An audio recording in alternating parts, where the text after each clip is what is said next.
डिवाइडेशन का problem start करते वक्त 4 पार्ट में उसका डिवाइडेशन करना है। पहला पार्ट, आपको जो बैलेंस शीट दी हुई है उसका पूरा पोस्टमार्टम। दूसरा पॉइंट, एडजस्टमेंट। तीसरा पॉइंट, कंपल्सरी एडजस्टमेंट। चौथा पॉइंट, अकाउंट्स क्लोज्ड। बोल कितने पॉइंट? 4 पॉइंट। पहला point, postmortem of balance sheet. Balance sheet का पूरा पोस्टमार्टम सबसे पहले कर देना चाहिए। पोस्टमार्टम का मतलब बैलेंस शीट में को जितनी भी एंट्री दी हुई है वो सब एंट्री जिस अकाउंट से वो रिलेटेड है उस अकाउंट में उसको ट्रांसफर करते हैं। Point number 2, adjustment. Point number 3, compulsory adjustment. और चौथा पॉइंट है अकाउंट्स क्लोज। तब पहला ही प्रॉब्लम आज फिर से मैं रिवाइज करता हूं, उसका रीजन लिखिए। पहला प्रॉब्लम अगर समझ में आया तो आगे के प्रॉब्लम आपको समझने में दिक्कत नहीं आएगी। 4 कॉलम तैयार करना पड़ता। एक देखो, बोर्ड पे देखो, पहला अकाउंट रियलाइजेशन अकाउंट, दूसरा अकाउंट पार्टनर्स कैपिटल अकाउंट, इसमें 2 पार्टनर है, राम भरत, शॉर्ट में लिखता हूं R for Ram, B for Bharat, Ram Bharat. तीसरा कैश अकाउंट, डेबिट क्रेडिट, और चौथा अकाउंट पार्टनर्स लोन अकाउंट। अब राम लोन, तो चौथा बनाएगा राम लोन अकाउंट।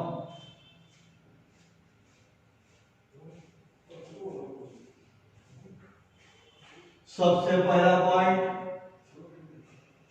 क्या बोला मैंने आपको?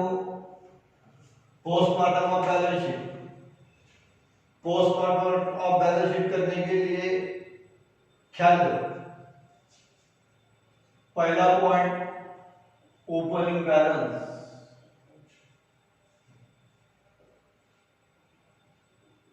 ओपनिंग बैलेंस किसका लिखना है? पहला अकाउंट छोड़ देना, पार्टनर्स कैपिटल, कैश अकाउंट और राम लोन अकाउंट, ये 3 अकाउंट का क्या लिखना है? Opening balance. बैलेंस का लिखा जाएगा, लायबिलिटी साइड एंट्री का आ जाएगी क्रेडिट साइड में, एसेट एंट्री का आ जाएगी डेबिट साइड में। देखो लायबिलिटी, देखो कैपिटल दिया, बोल कैपिटल का आ जाएगा capital transfer to capital account by the name of opening balance. Capital का आ जाएगा कैपिटल अकाउंट में, क्या नाम से? Opening balance. Liability side entry का आ जाएगी क्रेडिट साइड में, इसलिए क्रेडिट साइड में opening balance.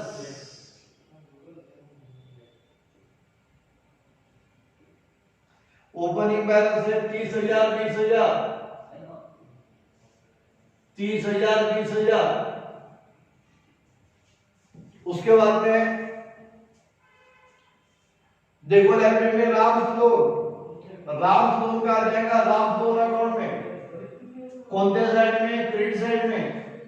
Liability side entry कहां जाती है? क्रेडिट साइड में, क्या नाम से?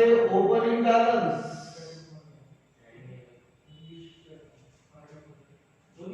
कितना है? 5,000।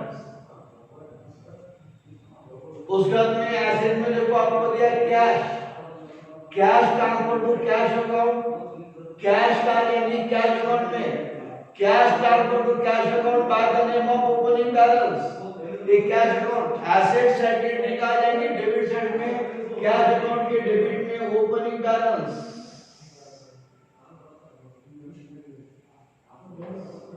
कितना दिया? 6000। समझ में आया पहला point? Postmortem of balance sheet में सबसे पहला point opening balance. Opening balance कौन से अकाउंट का लिखना है? पहला अकाउंट छोड़ देना, Radisson account, capital account, cash account और राम लोन अकाउंट का लिखने में वो ओपनिंग बैलेंस बैलेंस शीट में ले। Capital transfer to capital account by the name of opening balance, Ram loan transfer to Ram loan account by the name of opening balance. अब asset में देखो cash transfer to cash account by the name of opening balance लिखते वक्त liability side की entry आ जाएगी credit side में और एसेट की एंट्री आ जाएगी डेबिट साइड में।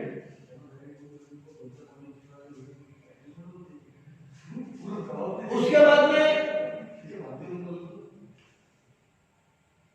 दूसरा पॉइंट, दूसरी स्टेप, पहली स्टेप ओपनिंग बैलेंस, दूसरी स्टेप इंटरनल लायबिलिटी, दूसरी step internal liability. Internal liability बोलो, इंटरनल लायबिलिटी ट्रांसफर कहां पे होंगी? कैपिटल अकाउंट को। इंटरनल लायबिलिटी ट्रांसफर कहां पे होंगी? कैपिटल अकाउंट को। Internal liability transfer to the capital account.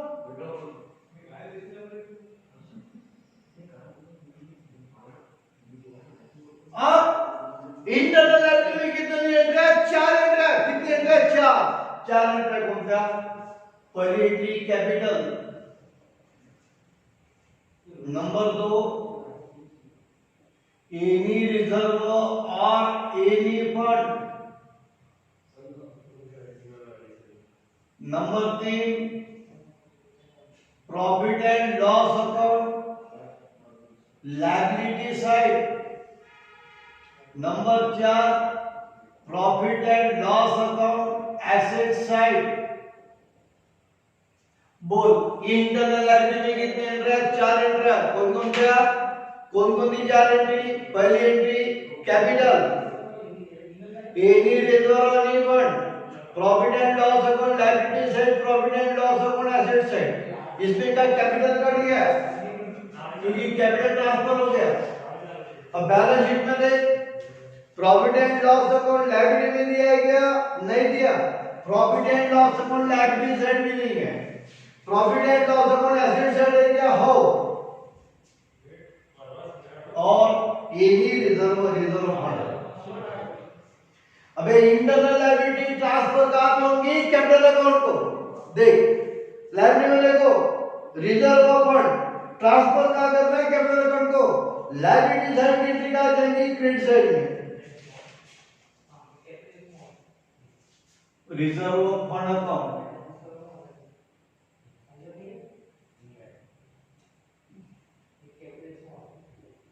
अबे 3000 रुपए जो दिया ये आपको दोनों पार्टनर में राम और भरत में क्या करना है? ट्रांसफर।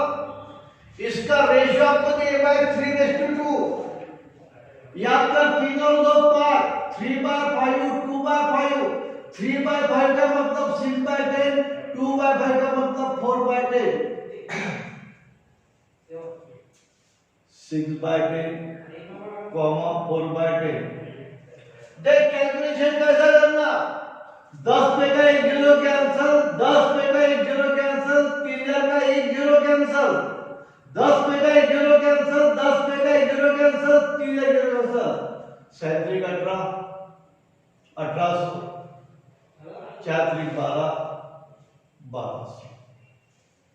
अब प्रॉफिट एंड लॉस अकाउंट तुमको एसेट साइड में दिया, बराबर है। Asset profit and loss account asset side, internal liability transfer होगा कैपिटल अकाउंट को। एसेट साइड की एंट्री कहां जाएगी? डेबिट साइड में। तो डेबिट साइड में profit and loss account, amount दिया 4000 रुपए। ये 4000 रुपए तुमको दोनों पार्टनर में क्या करना है? डिस्ट्रीब्यूट। रेशियो दिया हुआ है 6/10। 4/10, 10 पे का 1 जीरो कैंसिल, 10 पे का 1 जीरो कैंसिल, 4000 का 1 जीरो कैंसिल, 6 4 दा 24, 2400, 4 4 दा 16, 1600 हो गया। अब पोस्टमार्टम ऑफ बैलेंस शीट में पहला पॉइंट ओपनिंग बैलेंस, दूसरा पॉइंट इंटरनल लायबिलिटी, तीसरा पॉइंट अब बैलेंस शीट में जितनी भी एंट्रीज बची हुई है ये सब के सब एंट्रीज कहाँ आ जाएंगी, रियलाइजेशन अकाउंट में। अब बैलेंस शीट में जितनी भी एंट्रीज बची हुई सब के सब एंट्रीज कहाँ आ जाएंगी, रियलाइजेशन। बेसिक है कि लायबिलिटी की एंट्री कहाँ लिखेगा, क्रेडिट में, एसेट क्रेडिट में। चलते कॉन्ट्रैक्ट में लायबिलिटी में क्या बचा, दो एंट्री बचा, क्रेडिटर्स और रिसीवेबल कहाँ जाएगा, रेशन अकाउंट। लायबिलिटी साइड की एंट्री कहाँ जाएगी, क्रेडिट साइड में, creditors, creditors account 16000, bills payable account 6000 हो गया। उसके बाद में एसेट में देखो, एसेट में क्या बचा, सॉरी और एक बार ध्यान में रखना, एसेट में आरडीडी को साइन माइनस है, पढ़ा हुआ है, कोई भी एंट्री को साइन माइनस तो वो एंट्री कोणत्या साइड की है, अपोजिट साइड की। आरडीडी को साइन माइनस इसका मतलब ये एंट्री लायबिलिटी साइड की है, लायबिलिटी साइड की एंट्री कहां जाएगी, क्रेडिट साइड में। इसे क्रेडिट साइड में होने की एंट्री पड़ेगी कौन सा, आरडीडी अकाउंट। कितना, 2 है। बोल लायबिलिटी में कितनी एंट्री, 3 है। कौन कौन सी, क्रेडिटर बेस के ऊपर 2 जनरल एंट्री जो दी हुई है वो। एसेट में आरडीडी को साइन माइनस है, माइनस साइन का मतलब वो एंट्री अपोजिट साइड की है, अपोजिट साइड म्हणजे लायबिलिटी साइड, म्हणजे आरडीडी लायबिलिटी साइड की एंट्री है। तो लायबिलिटी में 3 एंट्री, आरडीडी, क्रेडिटर्स और बिल्स पेबल। एसेट में देखो, एसेट में अब क्या बचा, डेटा, स्टॉक, फर्नीचर, मशीनरी। कौन सी एंट्री बची, एसेट में 4 एंट्री। कौन कौन सी, डेटा, स्टॉक, फर्नीचर और मशीनरी। एसेट की एंट्री कहां जाएगी, डेबिट साइड में, रेशन अकाउंट के डेबिट में। Debtors account 22,000, stock account 18,000, furniture account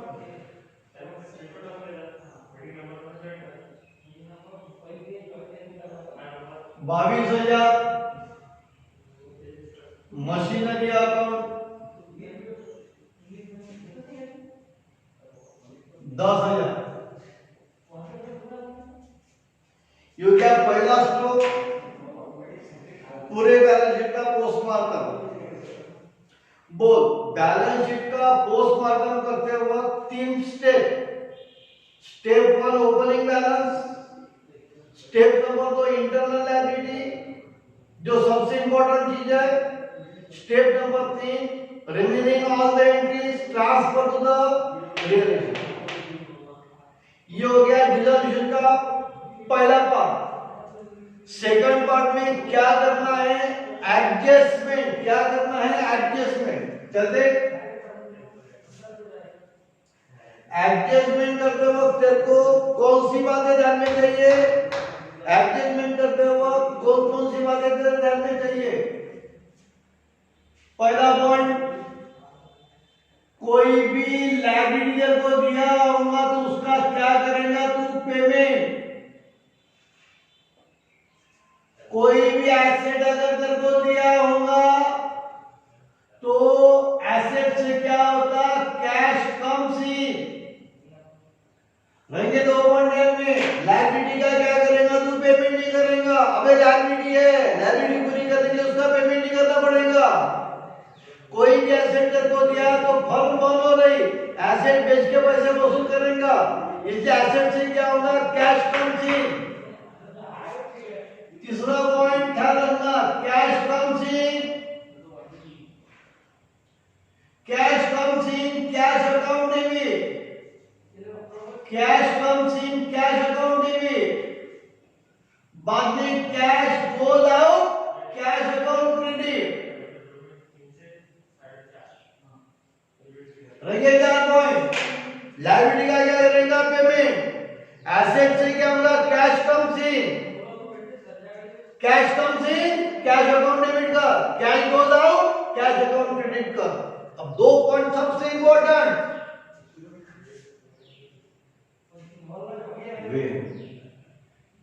partner, P for partner, ध्यान रखना मैं खोल लिखियो। When partner took over any asset, partner ने एखादी एसेट ले लिया तो his capital increase, capital account credit.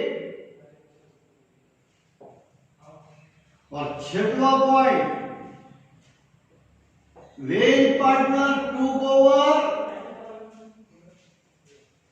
Any liability, then his capital decrease, therefore capital account debit। Adjustment करते हुए अगर 6 पॉइंट अगर दिमाग में फिट होंगे तो एडजस्टमेंट को जम गई। ये 4 पॉइंट तो इजी है, आखिरी के 2 पॉइंट ज्यादा इंपॉर्टेंट। चल ध्यान दे एक बार,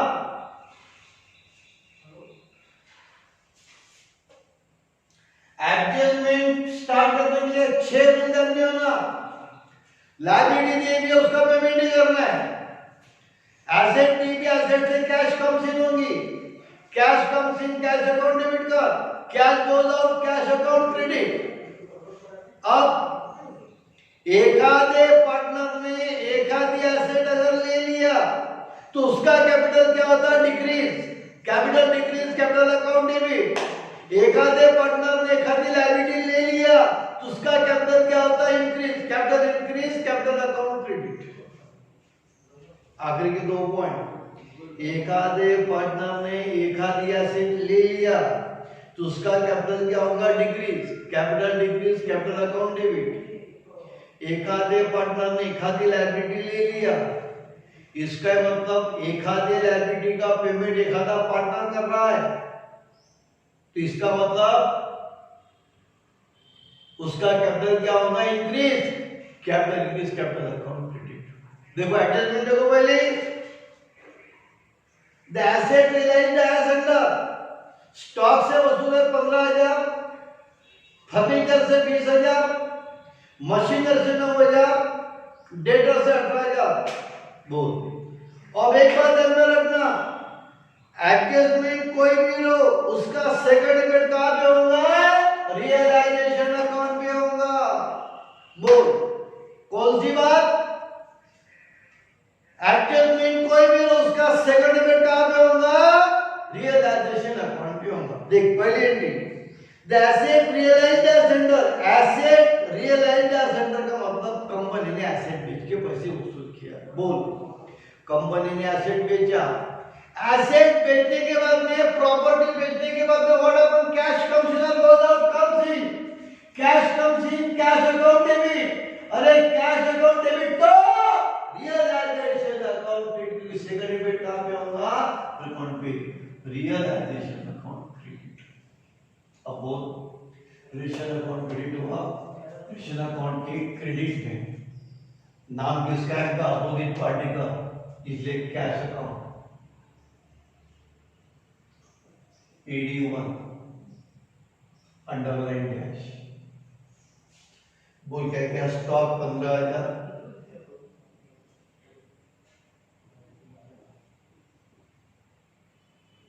फर्नीचर 15,000,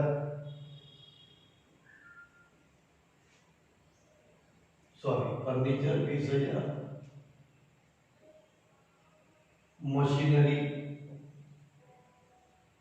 9,000, डेटर 17,000,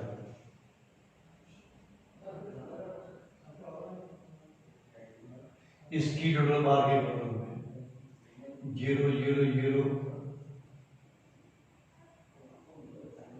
9,17, 17,5, 22, 2,1, 3, 3,2, 5, 62,000। तो रेशन अकाउंट क्रेडिट तो कैश अकाउंट डेबिट हुआ, तो कैश अकाउंट के डेबिट में नाम है अपोजिट पार्टी का रियलाइजेशन अकाउंट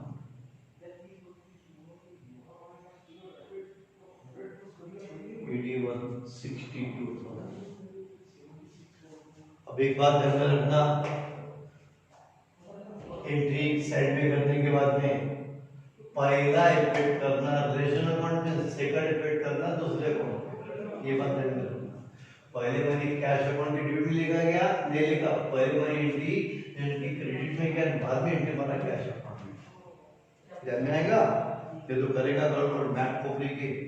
कैश अकाउंट के डेबिट में ना लिखना, पहले इफेक्ट करना रेशन अकाउंट में करना और बाद में सेकंड अकाउंट में करना। चल दूसरी adjustment, creditors were paid 15,000 in full settlement, creditors को 15,000 का पेमेंट किया, क्रेडिटर्स को 15,000 का पेमेंट किया, क्रेडिटर लायबिलिटी है, लायबिलिटी का क्या करेगा पेमेंट। अरे पेमेंट करने के बाद में what happen, cash comes in, goes out, cash goes out, cash account credit, cash account credit, realisation account debit, रेशन अकाउंट डेबिट हुआ। पहला इफेक्ट ये है, रियलाइजेशन अकाउंट डेबिट हुआ, रेशन अकाउंट के डेबिट में कैश अकाउंट ब्रैकेट में क्रेडिटर्स कितना क्या पेमेंट उसको 15,000 का, 15,000 रेशन अकाउंट डेबिट तो cash account credit, cash account के क्रेडिट में नाम रहेगा अपोजिट पार्टी का, कैश अकाउंट क्रेडिट में नाम है अपोजिट पार्टी का, realisation account 15,000।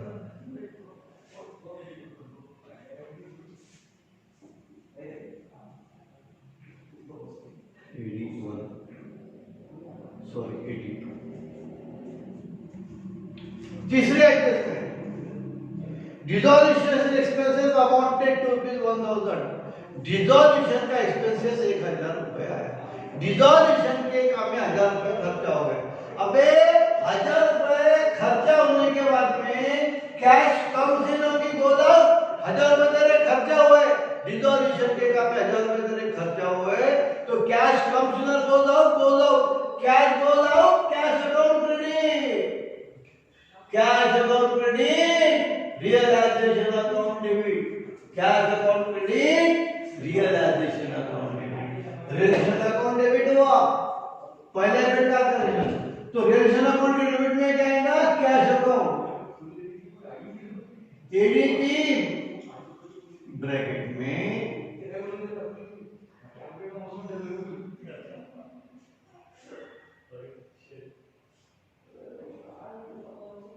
Dissolution expenses 1,000, cash account credit, cash account credit में रियलाइजेशन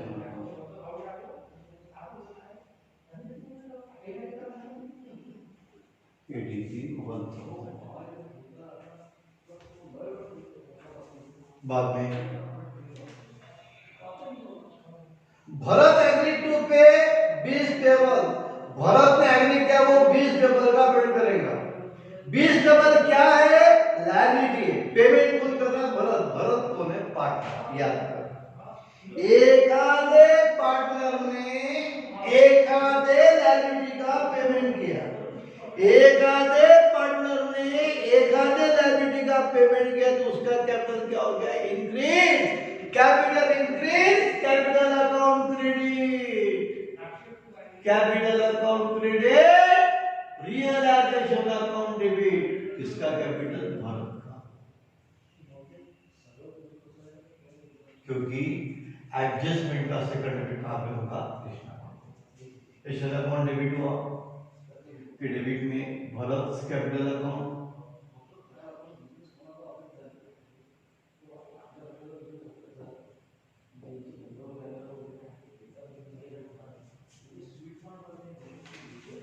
काय का पेमेंट का 20 पेबल था, ब्रैकेट में 20 पेबल के अमाउंट में कोई प्रॉब्लम नहीं, कितनी 6000, ये 6000। अब कैपिटल अकाउंट क्रेडिट हुआ, कैपिटल अकाउंट के क्रेडिट में क्या नाम आएगा, रियलाइजेशन अकाउंट,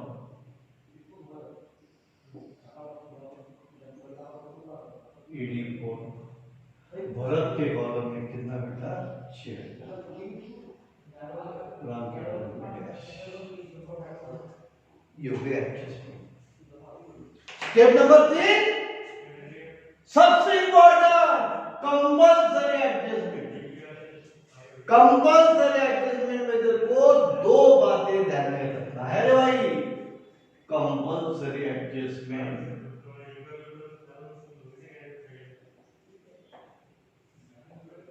पहला payment of partner loan,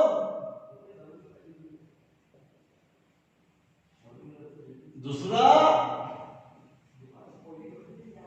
payment of external liability. तेरे को चेक करना है, पहचानना है पार्टनर लोन का पेमेंट हुआ है क्या और एक्सटर्नल लायबिलिटी का पेमेंट हुआ है क्या। देख लायबिलिटी में पहले एक्सटर्नल लायबिलिटी में दो ही एंट्री है, क्रेडिटर्स और बिल्स पेबल। बोल पेमेंट हुआ क्या, क्रेडिटर का पेमेंट हो चुका है, कहां पर, एंट्री नंबर 2।